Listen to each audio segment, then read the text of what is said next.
प्रदेश। आदिवासी शेर देखो देखो कौन आया, आदिवासी शेर देखो देखो कौन आया। आदिवासी शेर सबने जय जोहार। आज चित्तौड़ एक ऐतिहासिक, पूरे देश के अंदर एक गौरवशाली इतिहास, उस ऐतिहासिक स्थल के इस जिले में हल्दी घाटी के युद्ध में महाराणा प्रताप के साथ कंधे से कंधा मिला के मुगलों की सेना को पीछे खदेड़ने का जो काम किया, भील राजा राणा पूजा के इस मूर्ति अनावरण कार्यक्रम में हमारे बीच में मेरे साथी भाई दरियावत विधायक थावरचंद जी, भील सेना के और पूरे भील समुदाय के अंदर संवैधानिक जन जागृति को लेकर काम करने वाले धुलीसन जी, चित्तौड़ सहित भीलवाड़ा, झालावाड़,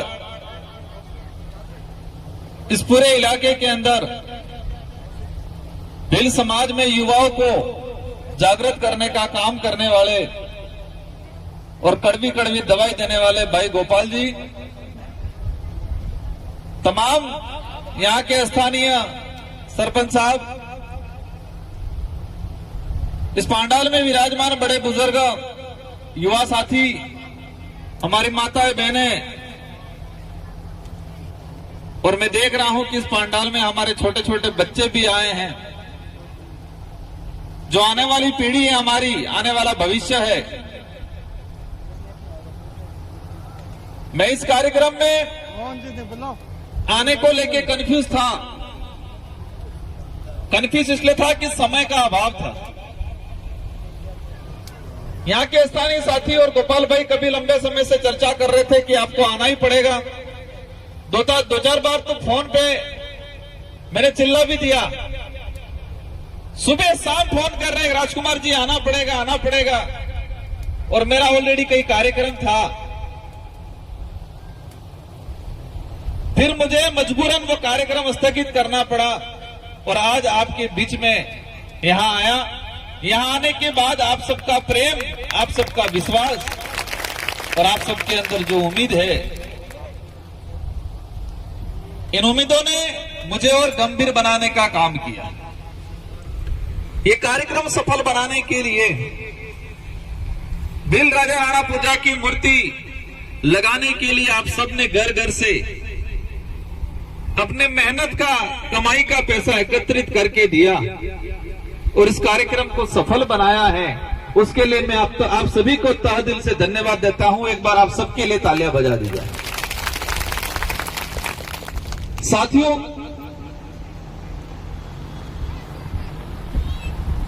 इंसान का जो दिमाग है,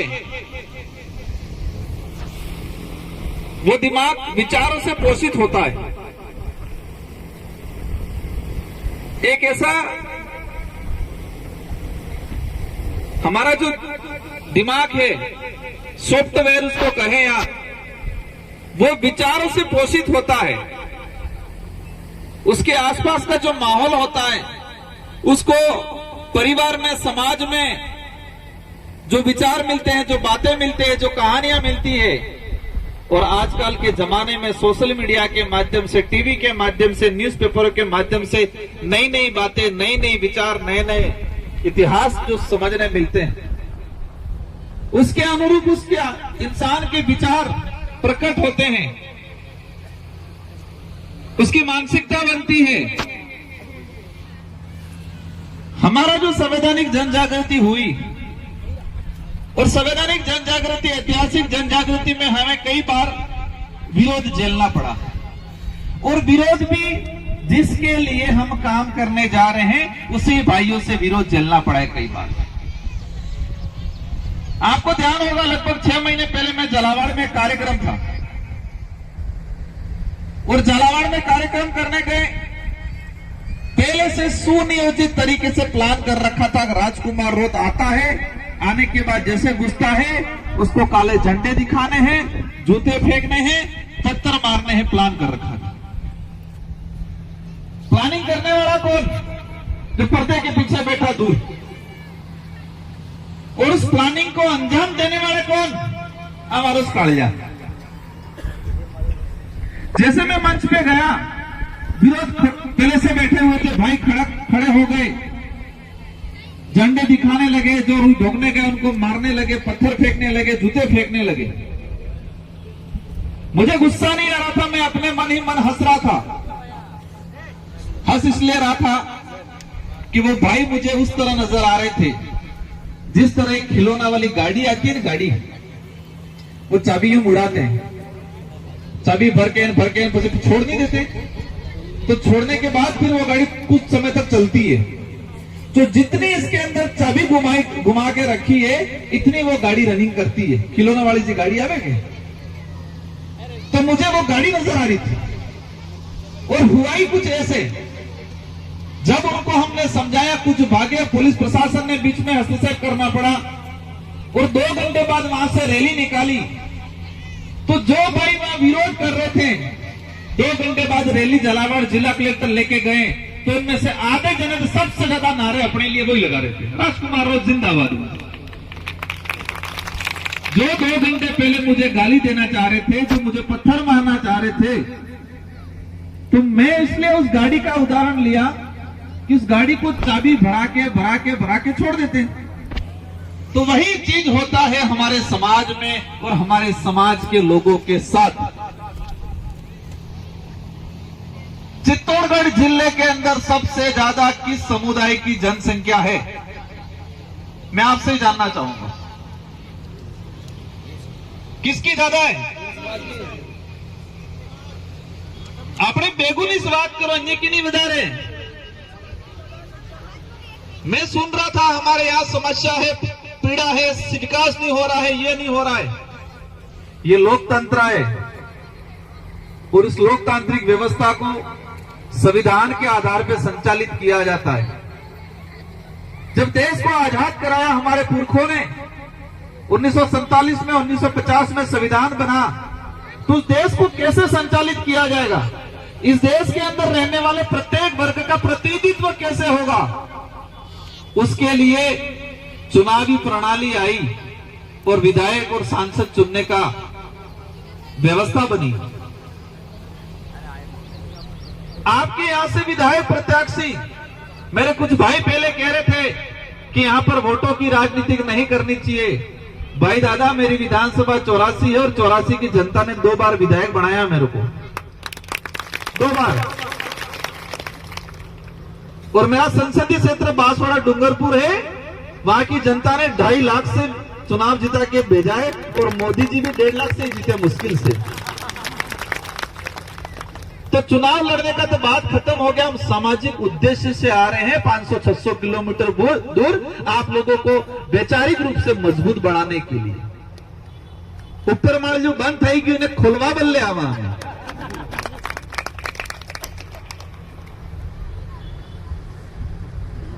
इस विधानसभा का दुर्भाग्य ये है, आप सबका दुर्भाग्य ये है, और इसके जिम्मेदार भी आप लोग हो। यहां से कांग्रेस बीजेपी का आज तक जो विधायक चुन के गए हैं, एक भी आदमी यहां का स्थानीय है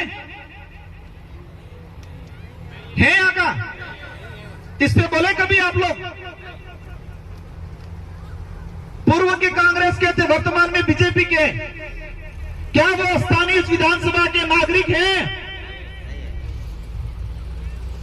आपने वोट लेके जिता के भेज दिया। मार भाई पहले कहते तो है 4 पुटलिन हो रुपया, और कहेंगे कि हमारे ये हो रहा है, ये हो रहा है। इन राष्ट्रीय पार्टियों ने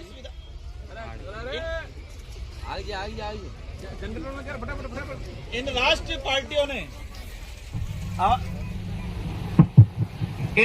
पार्टियों ने इस विधानसभा की इमेज क्या बना रखी है?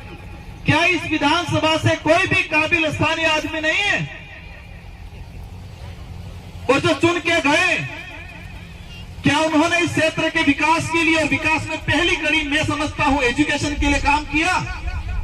कितने विद्यालय, कितने छात्रावास, कितने एकलव्य मॉडल, कितने नवोदय खुलाने का काम किया इन लोगों ने? यहाँ नहीं किया और नहीं करेंगे, क्योंकि उनको पता है एजुकेशन देंगे तो बच्चा समझदार होगा, और समझदार होगा तो सवाल जवाब करेगा। ये बात है।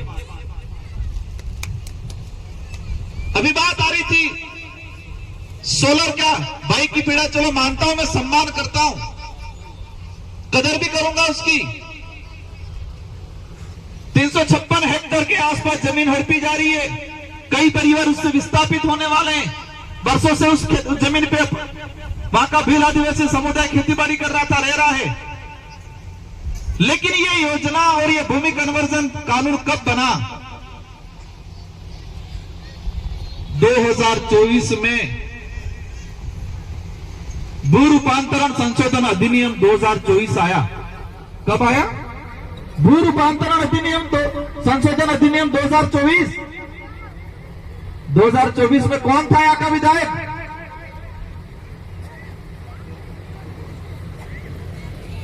कौन सी पार्टी के थे? राजस्थान में किसकी सरकार थी? विधानसभा में कानून बनाइए। उस कानून के तहत राजस्थान के आदिवासी हो, दलित हो, समुदाय है, उनकी जमीन हड़पने का, काली रेखा खींचने का काम हुआ।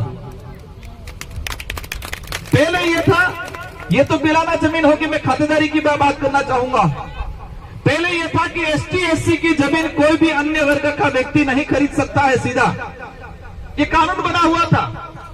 वो कानून इसलिए बना था कि एसटी एससी का परिवार जो है वो गरीब परिवार है, वो बहकाम में आके या लालच में आके या मजबूरी में कहीं न कहीं जमीन बेच देगा तो आने वाली पीढ़ी खत्म हो जाएगी। इस उद्देश्य से कानून बना हुआ था कि एसटी एससी की जमीनें कोई भी अन्य व्यक्ति, अन्य कंपनी नहीं खरीद सकती है। ये कानून बना हुआ था। बीजेपी की सरकार में यही भजनलाल जी और आपके यहां बीजेपी के विधायक यही समर्थन करने वाले राजस्थान की विधानसभा में 2024 में कानून बनाया कि एसटी एससी की जमीन सोलर परियोजना हेतु कोई भी खरीद सकता है, कन्वर्जन कर सकता है सीधा। और ये यहां बेगू चित्तौड़ अकेले की बात नहीं है, तो ये राजस्थान के अंदर हजारों हेक्टेयर जमीनें, आदिवासी दलित पिछड़ों की जमीनें इन सरकारों ने सोलर के नाम से हड़पने का काम किया। मां नहीं बोलेंगे, लेकिन चाबी बराड़ी मिल नहीं रहेगा, भला खिलौना मजबूत तो रिएक्शन तो थाएगा इसको। हमारे साथ इतना बड़ा अन्याय हुआ, जमीन हड़पने का काम इस सरकार ने किया है। और हजारों हेक्टर, 356 हेक्टर तो सिर्फ अपने यहां का उदाहरण है, पूरे राजस्थान में हजारों हेक्टर आदिवासी दलितों की जमीनें और कब्जेशुदा जमीनें सोलर के नाम से हड़पने का काम किया इन सरकारों ने। कहते हैं विकास की गंगा बहाएंगे, बर्बादी की गंगा बह रही है हमारे यहां। एक भाई बोल रहा था फॉरेस्ट राइट एक्ट, वन विभाग में जो आदमी हमारा बैठा हुआ है उसको 2006 में यूपी की सरकार में फॉरेस्ट राइट एक्ट बना।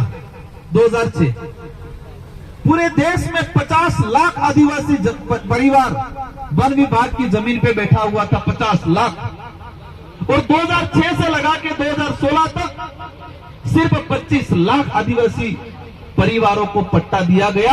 आज भी 25 लाख आदिवासी परिवार वन विभाग की जमीन में बरसों से बैठा हुआ है, लेकिन उसको पट्टा नहीं मिला है। कितना है? 25 लाख पूरे देश में।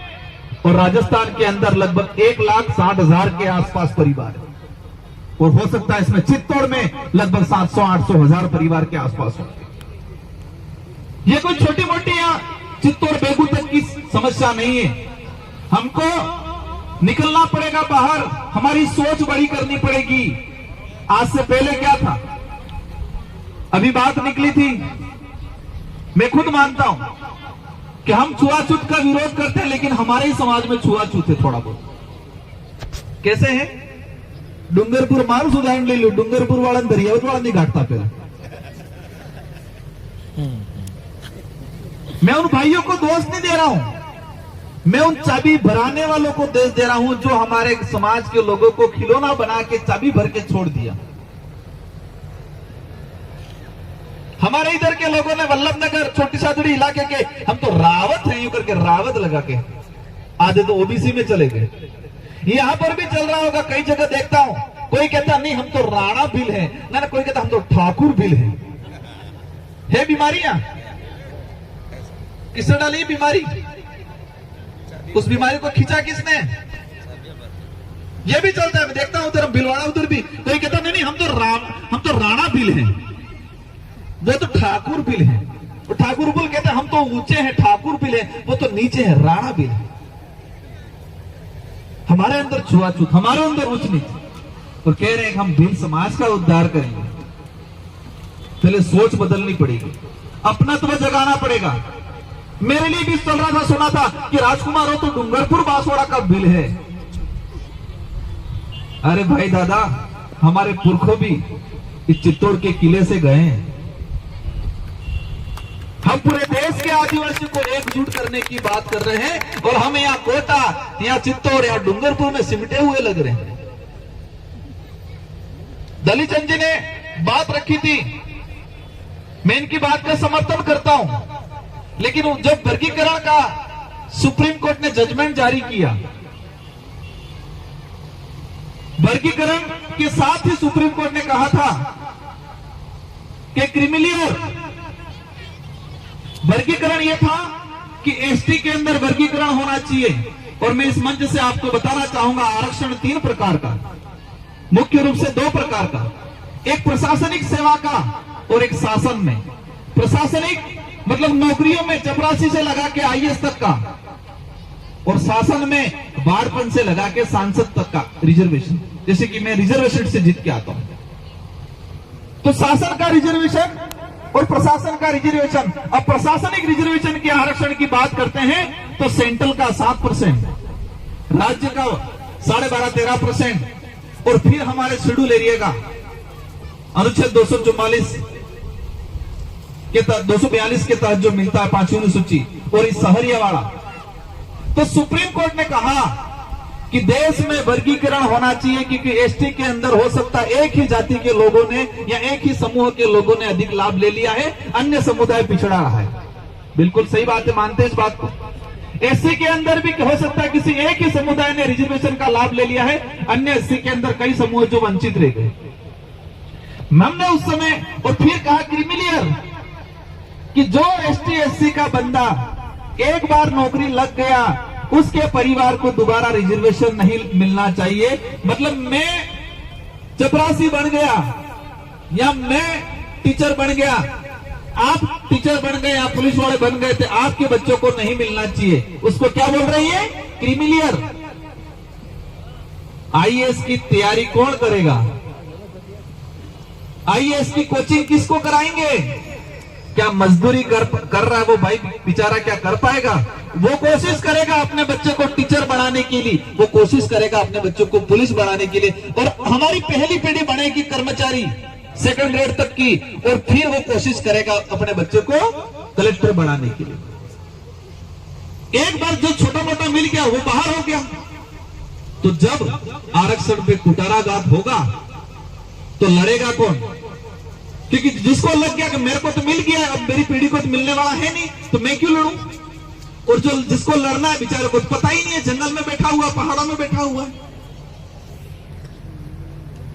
तो उस समय हमने कहा था कि वर्गीकरण से पहले शुद्धिकरण किया जाए। उस शुद्धिकरण का इसलिए बोला था कि वर्गीकरण से पहले शुद्धिकरण, क्योंकि हमारा दरियावर लसाड़िया का भाई मीणा बन के बैठा हुआ है, वो कहां जाएगा? दूसरा कहा था क्षेत्रीय आधार पे हो जाए। राजस्थान में ट्राइबलों के 3 इलाके, शेड्यूल एरिया हो गया, डेजर्ट इलाका हो गया, डीटीएस की जो मांग चल रही है, जालोर से लगा के गंगानगर, और हमारी ये पट्टी होगी, और मीणा वाला क्षेत्र अलग हो गया। अगर इन 4 भागों को आइडेंटिफाई करके क्षेत्रीय आधार पे अगर बाईचांस शुद्धिकरण नहीं होता है तो क्षेत्रीय आधार पे हो जाए, और क्षेत्रीय आधार पे नहीं होता है तो शुद्धिकरण किया जाए। आज डबल इंजन की सरकार है, दिल्ली में बीजेपी की है, राज्य में बीजेपी की है। अगर सच में वंचित आदिवासी भील समुदाय को रिजर्वेशन देना चाहते हैं तो ये करा सकते हैं, लेकिन नहीं कराएंगे, नहीं लड़ाएंगे। तुम आंदोलन करो ताकि आपस में लड़ेंगे, वो भी कर लेंगे हम, लेकिन एक टेबल पे चर्चा होनी चाहिए। आज आदिवासी सीट से राजस्थान में 25 विधायक चुन के जाते हैं और 4 एमएलए एमपी चुन के जाते हैं। वो एक टेबल पे बिठाने का काम करें राजस्थान के मुख्यमंत्री जी कि यहाँ पर वर्गीकरण कैसे करना है, हम हमारा तर्क रखेंगे और हम बड़ा बिना विवाद का हमारे वंचित भाई जो बैठा हुआ है क्षेत्र का बिल, उसके आरक्षण की लड़ाई लड़ने का काम हम करेंगे। हम राजनीति करने के लिए झूठी मोटी जुमलेबाजी नहीं करेंगे, हम समाधान पे बात करेंगे। आज जिस तरह से देश में हालात बने हुए, जल जंगल जमीन, भाई ने कहा था कि आपने बिरसा मुंडा को तौहीन करने का काम किया। जल जंगल जमीन के लिए बिरसा मुंडा ने 25 साल की उम्र में अपनी जान गंवा दी थी और जल जंगल जमीन का नारा ऐसे ही नहीं मिला है। सिंधु कानू, बिरसा मुंडा, संथाल विद्रोह, खरसवा आंदोलन, लाखों लोगों ने जान दिए, बलिदान दिया है। इसके बाद आदिवासी समुदाय को जल जंगल जमीन का नारा मिला है। पता है तुमको ये नारा कैसे मिला है? किसी ने चाबी भरा दी, गाड़ी की तरह चल दिया। 25 साल की उम्र में बिरसा मुंडा जी की जयकार बुलाते हैं तो बिरसा मुंडा जी के विचारों को भी पढ़ो, बिरसा मुंडा जी के उद्देश्य को भी पढ़ो, उनको संघर्ष को भी पढ़ो। इस इलाके के लिए मैं कहना चाहूंगा, हमें हक अधिकार की लड़ाई लड़नी है। आपके इस हक अधिकार की लड़ाई में हम साथ देंगे, लेकिन लड़ाई लड़ने से पहले खुद को सुधरना पड़ेगा, संभलना पड़ेगा और समझना पड़ेगा। मैं देख रहा था हमारा समाज क्या नशे में डूबा हुआ है कि नहीं है? इस बात को स्वीकार करते हो? कितने जने स्वीकार करते हैं? क्या हमारा समाज नशे में डूबा हुआ है कि नहीं है? इस बात को स्वीकार करते हो आप? जब विधानसभा, लोकसभा या पंचायती राज के चुनाव आते हैं कि राष्ट्रीय पार्टियां योजना बनाती है कि किस इलाके के लोगों का वोट कैसे लेना, किस समाज के लोगों का वोट कैसे लेना, योजना बनाती है। तो देखती है कि हाँ समझदार समाज है तो उनके लिए पूछते हैं उस समाज से कि आपकी क्या मांगे हैं, हमारी सरकार आने के बाद आपके लिए हम क्या कर सकते हैं। तो वो कहेंगे कि हमारा रिजर्वेशन का, हमारे लैंड का, हमारे व्यापार का, व्यापार से संबंधित है तो व्यापार का, हमें जीएसटी कम, हमारे व्यापार में ये होना चाहिए। खेती बाड़ी वाला होगा तो किसान की बात करेगा। तो हर समाज या हर क्षेत्र के लिए राष्ट्रीय पार्टियां योजना बनाती है कि इस समाज का वोट तो ये लागू करने से मिलेगा। और हमारे लिए ये योजना क्या बनती है पता है? कि चित्तौड़ के बेगू के हमारे भीलों का वोट लेना है तो कल वोट है, मतलब मान लो उदाहरण के लिए कि 15 जून को वोट है तो 14 तारीख को रात को दारू पहुंच जाना चाहिए। कितने फड़े हैं, कितने वोट हैं? 500 वोट है तो 500 में से 200 आदमी पीने वाले, 250 होंगे तो कितना पुटली बेचनी है वो तय होता है हमारे लिए। और दूसरों के लिए क्या तय होता है? उनके अधिकारों की बात होती है।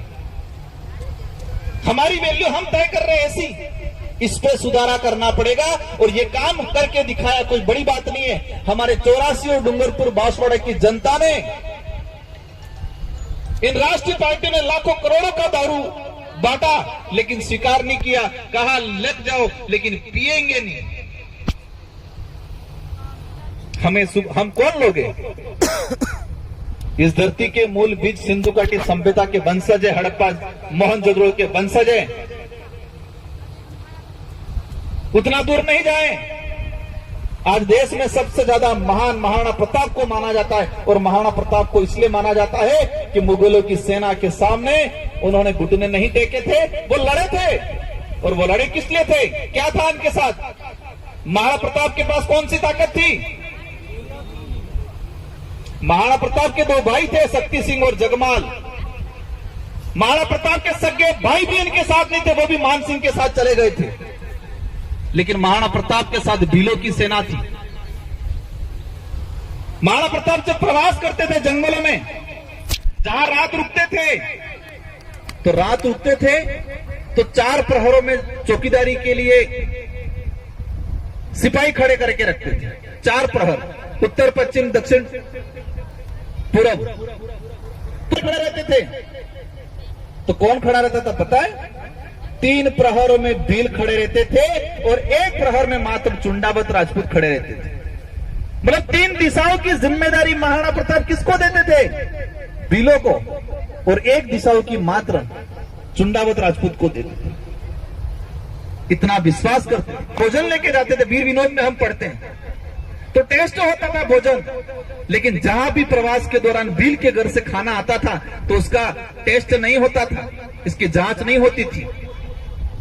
कहीं से भी खाना आता था तो किसी ने जहर तो नहीं मिला दिया है उसका, चखते थे। लेकिन भीलों के घर से खाना आता था तो वो चखते नहीं थे, इतना भरोसा करते थे। और वो कहते थे कि भीलों के घर का खाना आया है, अगर टेस्ट कराया है तो भीलों का अपमान है, ये बात बोला करते थे। तो समाज से हम लोग हैं। और ये बात उन लोगों को भी समझना चाहिए जो करणी सेना बजरंग दल में काम करते हैं और मूंछें तानते हैं और मूंछें तान के भीलों पे शोषण करते हैं, उनको भी समझना चाहिए। और ऐसे लोगों को कहता हूं, महाराणा प्रताप के समाज की औलाद नहीं हो सकती जो भीलों पे अत्याचार करे। हमारे डूंगरपुर, बांसवाड़ा और उदयपुर में कई साथी मिले मुझे राजपूत समाज के अच्छे ओहदे वाले। उन्होंने कहा कि राजकुमार जी 500 सालों का कर्ज है भीलों का, हम कोशिश करेंगे, हमारी उम्र में तो वो कर्ज नहीं उतार पाएंगे, लेकिन हमारी पीढ़ी को भी उस लायक बना के जाएंगे कि भीलों का कर्ज है राजपूत समाज पे, महाराणा प्रताप पे, वो उतारने का काम करेंगे। मैंने कहा सच्चे राजपूत या सच्चे महाराणा प्रताप के वंशज आप हो सकते हो, लेकिन फर्जी हो के मूंछें तान के भीलों पे शोषण करने का, भीलों की जमीन हड़पने का काम करते हैं, वो महाराणा प्रताप का नारा लगाने के सम्मानजनक लोग नहीं हो सकते। लेकिन भाइयों, हमको भी उस काबिल बनना पड़ेगा। ऐसा नहीं हो जाए बे पुटली पहन की फरीजन पसेम गंगा नहीं, हम सम्मान वाला नहीं जमेगा भाई। हमको भी उस समय जो राणा पूजा भील के साथ जो भील थे, जो जबान के पक्के थे, ईमानदार थे, वफादार थे, निडर थे, उस काबिल बनना पड़ेगा। या डरपोक बन के रहेंगे, या पुटली पी के उल्टी जाएंगे और कहेंगे हमको सम्मान दो, नहीं जमेगा भाई। ताली एक हाथ से नहीं बजती, बजरी एक हाथ से क्या। और मेरी माताओं बहनों के लिए कहना चाहूंगा, आज आपने मेरे को सुना है, कल से घर में लट रखना। और जो भी अपना जवान बेटा है या पति भी बिना टाइम का दारू पी के घर में आता है तो व्यवस्थित घर देना इसको। मैं देख रहा था आधे जने पिए हुए फोटो खिंचवाने आ रहे मेरे पास। मेरी आदत खराब है ठोकने की, पर रहने दिया। मैं कहीं पर भी इस इलाके में कार्यक्रम में आता हूं, आज सब कान खोल के सुन लेना, अगर किसी ने शराब पिया है दिन में तो मेरे पास मत भटकना। और ऐसे लोग हमारे संगठन में, हमारे विचारधारा में, हमारे स्वभाव में नहीं चाहिए, जो कम उम्र में दिन में शराब पी के इधर उधर घूमते रहते हैं। ऐसे लोगों का हमारी सभा में कोई जरूरत नहीं है। बर्बाद नहीं करना है हमको, यहां वोट नहीं चाहिए। इस समाज को जिंदा करना है, आने वाली पीढ़ी को संवारना है। और आज नहीं जगे, आने वाली पीढ़ी रोड पे आ जाएगी, कटोरा लेके भीख मांगेगी, अपनी तो उम्र चली जाएगी। आज अपने पूर्वजों को पूछते हैं ना हम लोग, बावड़ीगुरा पूर्वजों को हम पूछते कि नहीं पूछते?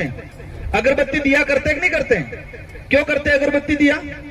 क्योंकि इन पूर्वजों ने हमारे लिए लड़ाई लड़ी, इन पूर्वजों ने हमारे लिए जमीन निकाली, इन पूर्वजों ने हमें पैदा किया, हमें बड़ा किया, हमें इंसान बनाया, इसलिए हमारे पूर्वजों को अगरबत्ती दिया करते हैं। और हम दारू पी के नशा पत्ता करके जमीन बेच देंगे, अधिकार के लिए नहीं लड़ेंगे, बर्बाद हो जाएंगे और आने वाली पीढ़ी के लिए कुछ नहीं छोड़ के जाएंगे, तो क्या आने वाली पीढ़ी आपका अगरबत्ती दिया करेगी? करेगी अगरबत्ती दिया? सिरा वापसी भी नहीं लगाएगी, कहीं समाधि वमाधि अगरबत्ती मंदिर कुछ नहीं बनाएगी। तो आज ठान के जाना है कि नशे पत्ते से समाज को बाहर निकालना है, पढ़ाई पे ध्यान देना है। यहां पर कितने ऐसे साथी हैं जिन्होंने 12वीं पास किया? हाथ खड़े करके बताओ। 12वीं पास करने वाले हाथ खड़े करो। लगभग 10-15 जने हैं। कितने ऐसे हैं जिन्होंने कॉलेज किया है? कॉलेज वाले हाथ करो करो। 8-10 जने हैं। मैं कुछ बोलूं आगे? कहेंगे आदमी तो पाषाण जिम के हैं। मेहनत करनी है हमें, और हम कह रहे हैं कि लड़ाई लड़नी है, जल जंगल जमीन की लड़ाई लड़नी है। भाइयों, हमारे पूर्वजों ने तो लड़ाई लड़ी थी हथियारों से, क्योंकि मुगल है, राजा रजवाड़े हैं, अंग्रेज हैं। जब हम पे आक्रमण करने आते थे हमारे पूर्वजों पे, तो हमारे पूर्वज हथियार लेके, तीर कमान लेके, भाला लेके उनका मुकाबला करते थे। तो हमारे पूर्वजों ने हमारे जल जंगल जमीन की रक्षा हथियारों से की थी। लेकिन आज के जमाने में आपकी जमीन छीनने वाला जो आ रहा है, पटवारी तहसीलदार, आपकी जमीन छीनने के लिए सरकारी नुमाइंदा जो आ रहा है, क्या वो हथियार लेके आ रहा है कि कलम और कागज लेके आ रहा है? हमारे पूर्वजों के सामने संकट था, जो आक्रमणकारी जो आते थे, जो लुटेरे आते थे, हथियार लेके आते थे, तो हमारे पूर्वजों ने गुरिल्ला युद्ध के साथ गोपने से, हथियार कमान से, भालों से हमने मुकाबला कर लिया और हम जीत गए। और आज का जो हमारे जमीन लूटने वाला आ रहा है, वो सरकार के वेश में आ रहा है, सरकार का नाम लेके आ रहा है और कलम और कागज का हथियार लेके आ रहा है। तो हमें भी इसकी लड़ाई कलम और कागज से लड़ने की जरूरत है। तो कलम और कागज से लड़ाई तब लड़ पाएंगे जब हम पढ़े लिखे होंगे, समझदार होंगे, पढ़ेंगे। तो साथियों, ये बात कहते हुए भी मुझे दुख होता है, क्योंकि वर्तमान सरकार ने जिस तरह दूध में पानी मिला के दूध को पतला कर दिया जाता है, इसी तरह शिक्षण व्यवस्था को, शिक्षा को वर्तमान सरकार ने खत्म करने का काम किया है। मेरा मन करता है कि मेरे समाज को जागरूक करो और कहो कि आप शिक्षा ग्रहण करो, लेकिन तब सरकार की पॉलिसी भी मुझे याद आती है, समझ में आती है कि सरकार एजुकेशन सिस्टम को खत्म करना चाह रहा है। मिलावट कर दिया है, तो करना क्या?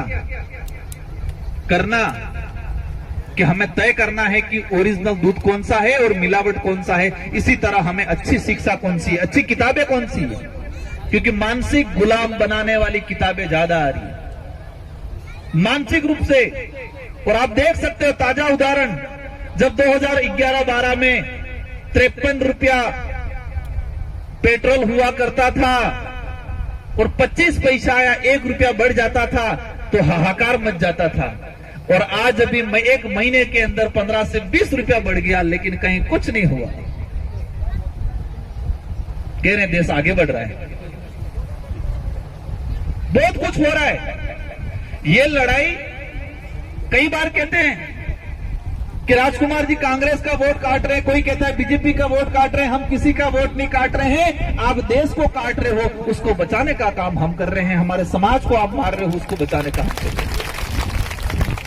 हमारी किसी भी पार्टी से कोई दुश्मनी नहीं है और किसी भी पार्टी से कोई दोस्ती भी नहीं है, कोई वैर नहीं है। बस आपकी जो नीतियां हमारे समाज को खत्म करेगी, देश को खत्म करेगी। और वर्तमान में जो हो रहा है वो पूरा देश खत्म हो रहा है। आज यूरिया डीएपी की हालत खराब होने वाली, आप देखना, मिलने वाला नहीं है। गरीब आदमी खेती बाड़ी नहीं कर सकता है, आज ये कंडीशन आने वाली है। डॉलर के मुकाबले रुपया गिर रहा है दबा के। पड़ोसी आसपास के देश हमको आंख दिखा रहे, कभी नजर मिला के बात करने की औकात नहीं थी, ऐसे देश हमको आंख दिखाने लग गए। ये डंका बजाया है मोदी जी। और हमारे समाज में ये जमीनें हड़पने का, पूरे देश के आदिवासी इलाके के अंदर मैंने लोकसभा में क्वेश्चन लगा के निकाला है, लगभग 1.5 से 2 लाख के आसपास हेक्टेयर जमीनें आदिवासियों की छीनने का काम किया है। भाई 353 अकेले का मामला नहीं है, पूरे देश में उन लोगों ने किया है।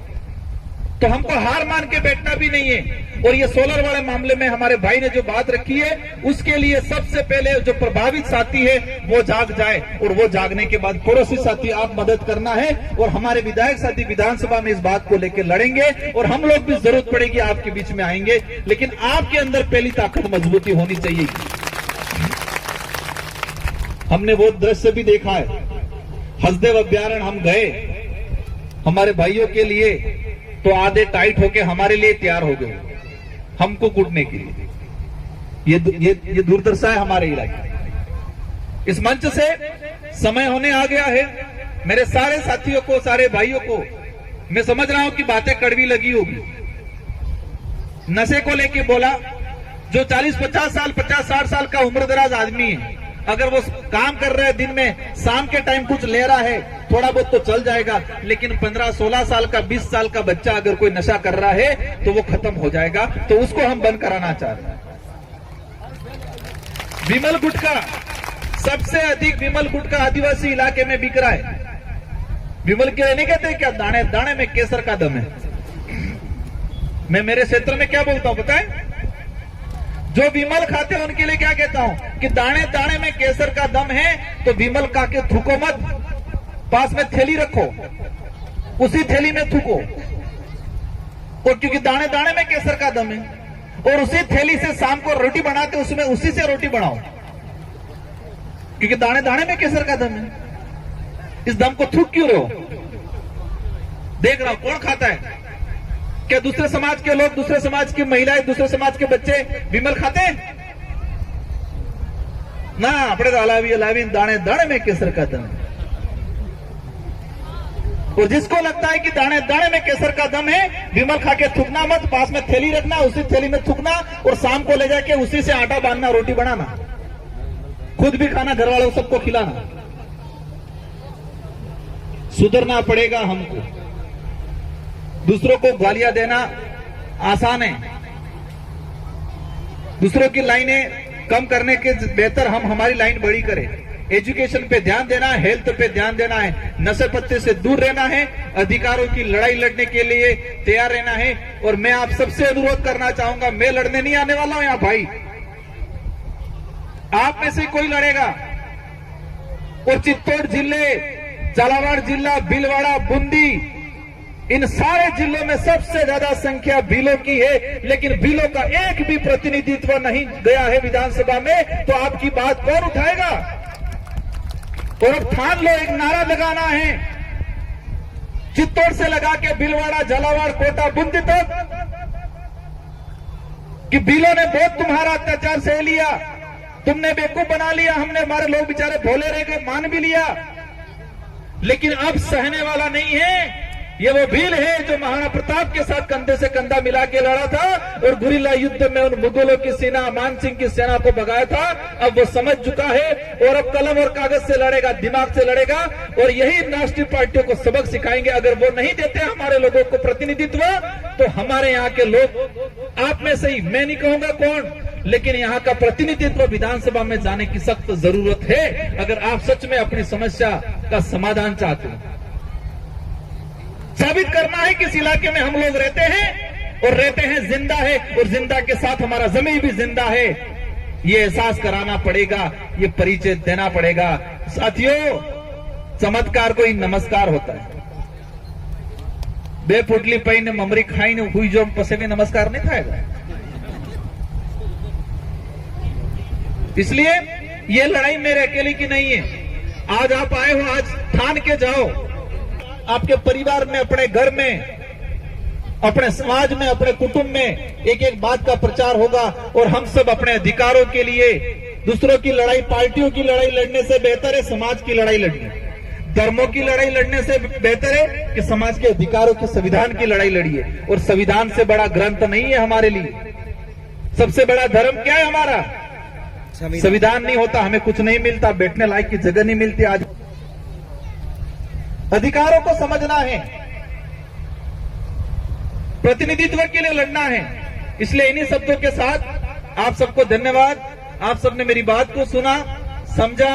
उम्मीद करूंगा कि इस बात को आप सुना है जो उसको अमल में लाओगे, और जो हमारी कुरीतियां है, जो नशा पत्ता है, उनसे बाहर निकलोगे, फिजूल खर्चा नहीं करोगे और बच्चों को पढ़ाओगे, और पढ़ाई के साथ ही सामाजिक क्रांति, सामाजिक अधिकारों के लिए जागरूक करोगे। इन्हीं शब्दों के साथ आप सबको धन्यवाद। जय जोहर का नारा है, भारत देश हमारा है। बोलिए बिल्लू राणा की, बोलिए बिल्लू राणा की, बोलिए बिरसा मुंडा की। आप सबको धन्यवाद, आभार। जय जोहर, जय बिल प्रदेश, जय संविधान। बेटा क्या नाम बेटा? आयशा। आयशा। अच्छा बिल, आयशा बिल। ओके, शानदार, धन्यवाद।